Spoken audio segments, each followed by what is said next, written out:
Hola queridos seres vivos, aquí su amigo Duilix. Esta vez con un nuevo video, solamente quería desearles feliz año nuevo para todos ustedes y espero que se la hayan pasado súper. Sin más que decirles, podríamos empezar con el primer video del año, espero que les guste y sea de su agrado, nos vemos luego.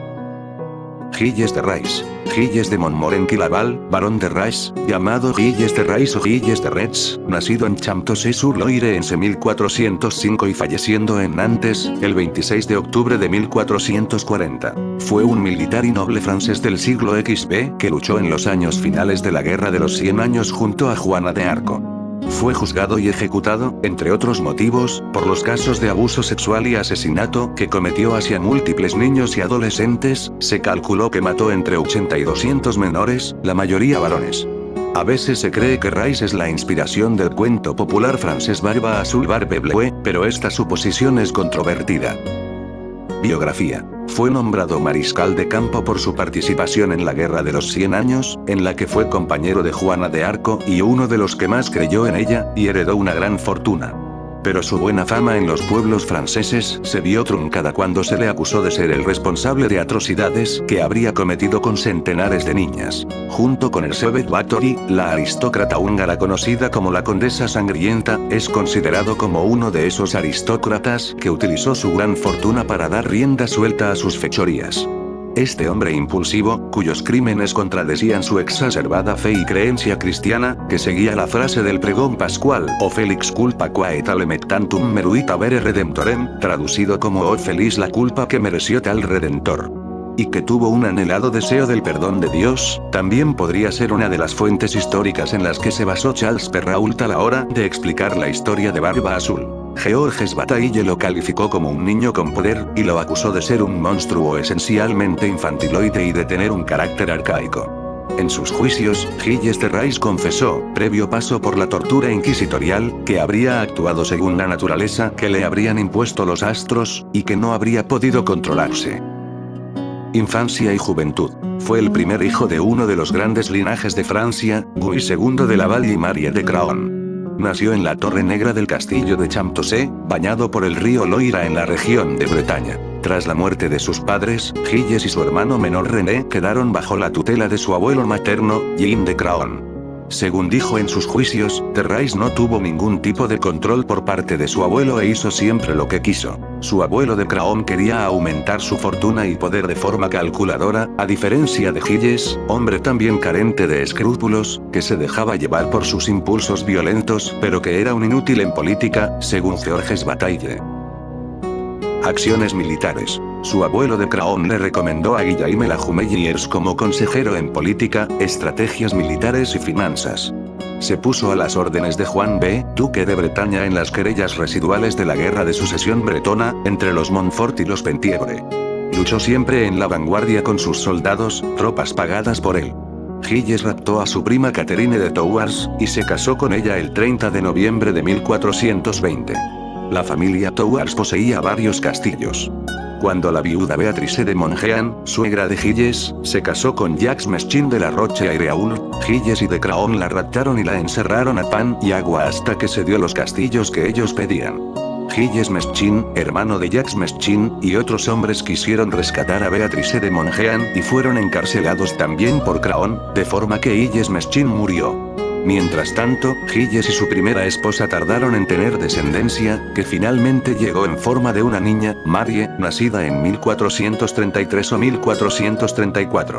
Después de las campañas de Juan B, Gilles rindió homenaje a Carlos VII, delfín de Francia en aquel momento, para combatir contra los ingleses y sus aliados de Borgoña. Lo reclutó Georges la Tremoille, gran chambelán del rey. Fue en esa época cuando Gilles conoció, en 1429, a Juana de Arco. El delfín Carlos concedió un pequeño ejército a Gilles y a Juana para liberar Orleans del asedio inglés. Junto a ellos estaban otros generales como el Bastard de Orleans, conde de Dunois, el duque de Alençon y Laire. En solo 8 días las fuerzas francesas lograron levantar un sitio que duraba ya varios meses. Entraron triunfales en la ciudad y todo el mundo los veía como los salvadores de Francia. Poco después contribuyó a las victorias francesas en la batalla de Jargeau y en la batalla de Patay. Además, en ese mismo año fue proclamado mariscal de Francia con tan solo 25 años. adoptó la flor de lis en su escudo de armas, cuando Carlos VII fue proclamado rey el 17 de julio en la Catedral de Reims. Mientras disfrutaba de su posición como mariscal de Francia ocurrió otro hecho. La captura y condena a muerte en la hoguera de Juana de Arco, el 31 de mayo de 1431. Gilles se encontraba a unos 25 kilómetros de Rouen, localidad en donde se había celebrado el juicio, y se cree que intentó llevar a cabo el rescate de su compañera de armas, aunque finalmente no lo pudo realizar. Su última acción en la Guerra de los 100 Años fue en la batalla de Lagny, en agosto de 1432, en la que resultó victorioso. Además de la muerte de Juana de Arco, el chambelán La Tremouille, su protector, cayó en desgracia en 1434 después de la campaña de amparo al duque de Borbón contra el duque de Borgoña, que sitiaba la ciudad de Grancey. Tras la muerte de su abuelo en 1432, Gilles tuvo plena libertad para hacer lo que quisiera. Declive y crímenes. Era culto aunque no reflexivo, ávido de riquezas pero despilfarrador. Desde ese momento se entregó a los más locos dispendios para satisfacer sus más caros caprichos. Tenía pasión por todas las artes, especialmente por la música. Se exacerbaba con los cantos gregorianos, llegando al éxtasis. Si oía decir que se había escuchado una hermosa voz, no descansaba hasta conseguir llevar a su servicio a quien la poseyera, por muy lejos que estuviera, como los cantores contratados en Poitiers, André Bouchet, de Vannes, y Jean de Rossignol, de La Rochelle, a quienes sugestionó de toda clase. El sonido de este instrumento le producía tal enajenación que se los hizo construir portátiles para que lo acompañaran en sus menores traslados.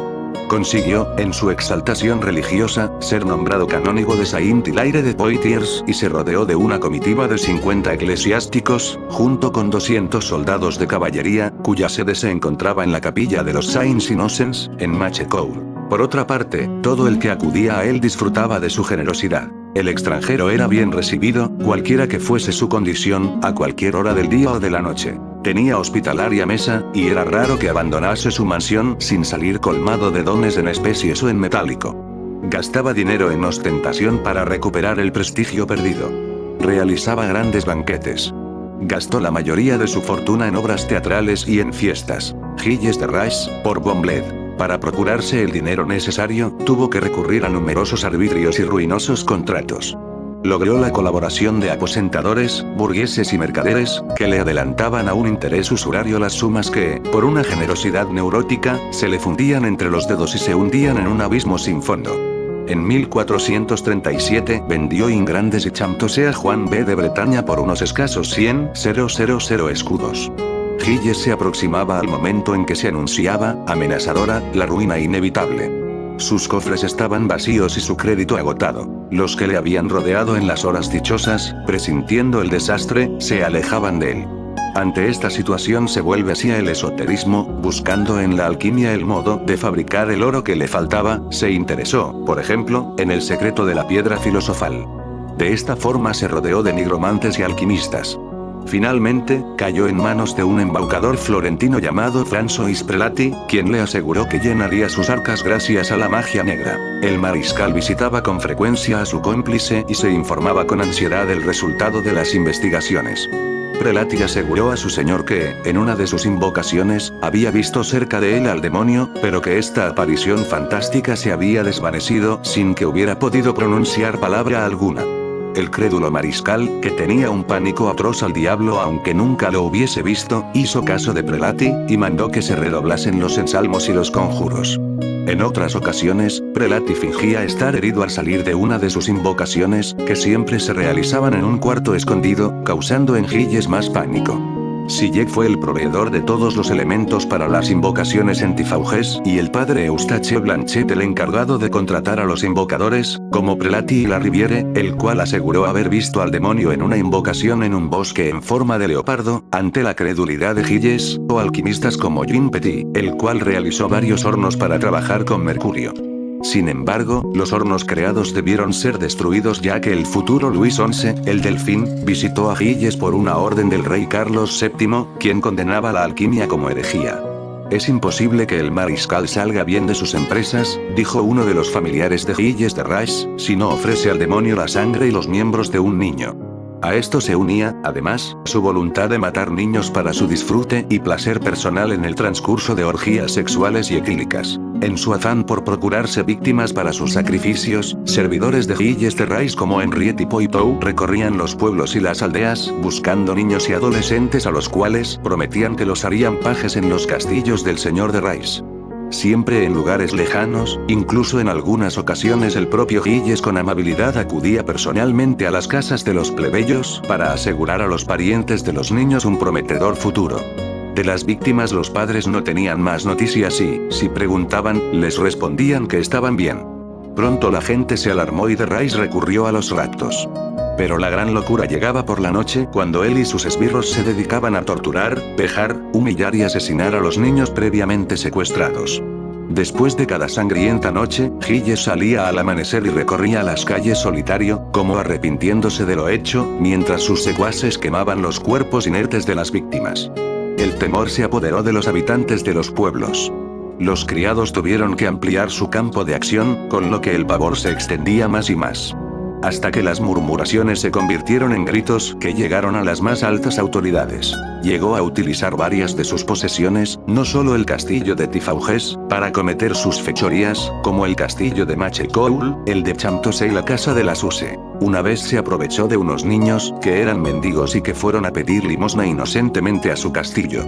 Gilles los violó y desmembró, las víctimas fueron asesinadas por decapitación, degollamiento, desmembramiento o rotura de cuello.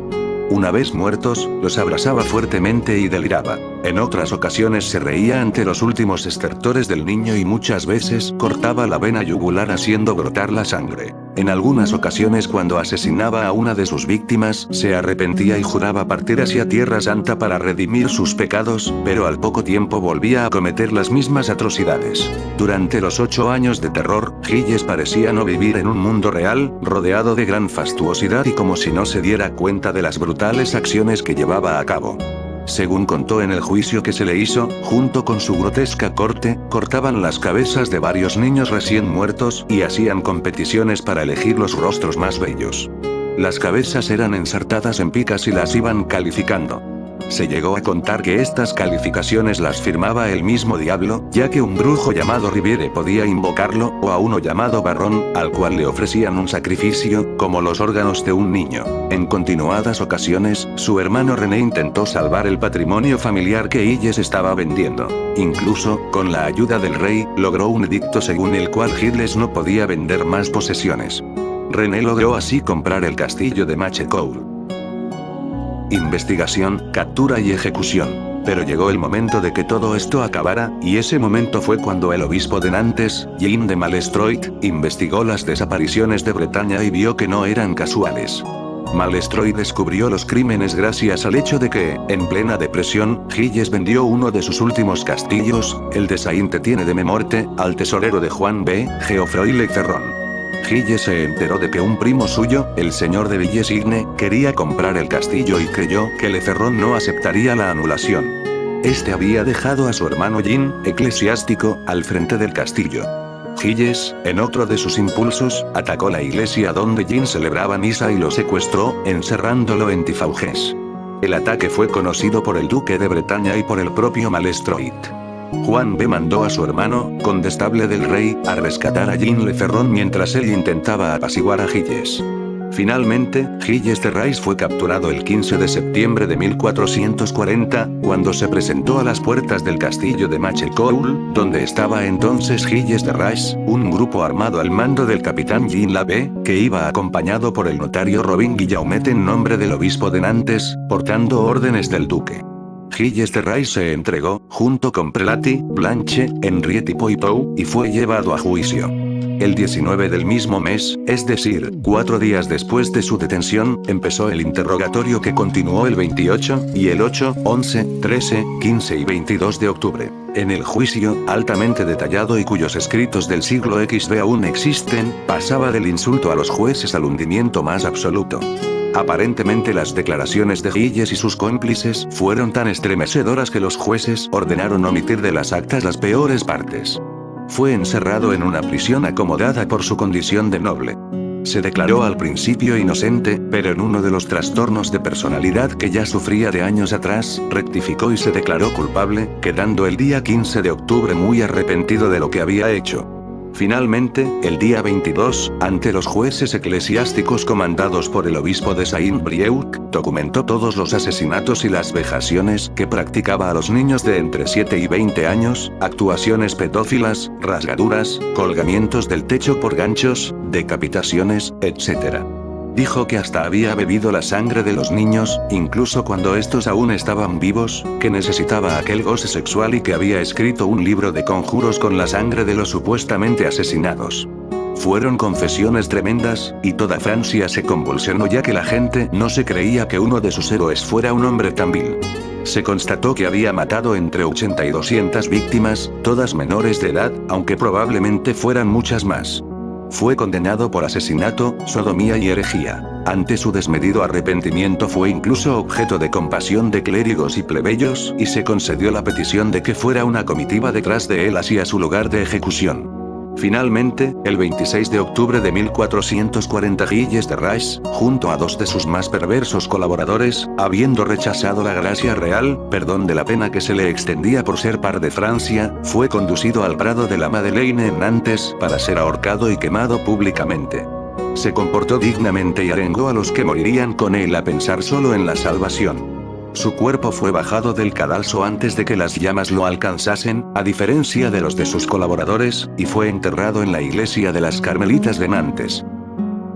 En la cultura popular, en anime, Gilles de Rais aparece como personaje de la popular serie Kamikaze Kaito Ugeane, Arina Tanemura, que cuenta la historia de Juana de Arco y el supuesto romance con Gilles de Rais, quien acabó maldiciendo a Dios y vendiendo su alma al demonio. Aparece además en su etapa como mariscal, ya muerta Juana de Arco, en el mundo de S.M., Chio Saito y Bet Papas, cometiendo atroces crímenes y usando las almas de sus soldados para purificar la vida, salvando así el alma pura de la damisela Silvia. En la novela Fate Barbacero y su adaptación animada, Gilles de Rais aparece bajo la clase de Servant Caster, y se presenta a sí mismo como Barba Azul. En sus enfrentamientos con otros Servants, Gilles utiliza un libro de hechizos escrito por Prelati para invocar seres monstruosos que habitan en otra dimensión. Es un personaje que gusta de la sangre y de asesinatos brutales. Tras ser invocado, comienza a secuestrar a niños para utilizarlos en sus macabros pasatiempos, entre los que se incluyen crear muebles usando los cuerpos retorcidos de sus víctimas o mantenerlas mágicamente con vida para poder disfrutar más tiempo torturándolas de diversas formas. Su objetivo es ofender a Dios con sus blasfemias, ya que en vida no recibió ni la gracia de Dios ni su castigo, y le culpa de haber abandonado a Juana de Arco. Gilles ve en Saber, Servant protagonista de la serie, a Juana de Arco y se obsesiona con ella, e incluso cree que es la propia Juana que ha sido revivida como Servant. También se narra sobre él en el anime Makai Ouji, Devil's Unrealist. En los capítulos 9 y 10 es donde también se habla sobre Juana de Arco, la más leal servidora del arcángel Miguel. Se cuenta por qué Gilles de Rais hizo un tratado con un demonio. La historia básicamente dice que Gilles de Rais estaba mucho más que enamorado de Juana, sino más bien tenía una obsesión con ella. Él la amaba tanto que se hizo un demonio para poder volver a ver a su amada. Pero dijo que mientras torturaba y les robaba su virginidad a sus víctimas, este se imaginaba que se lo estaba haciendo a ella.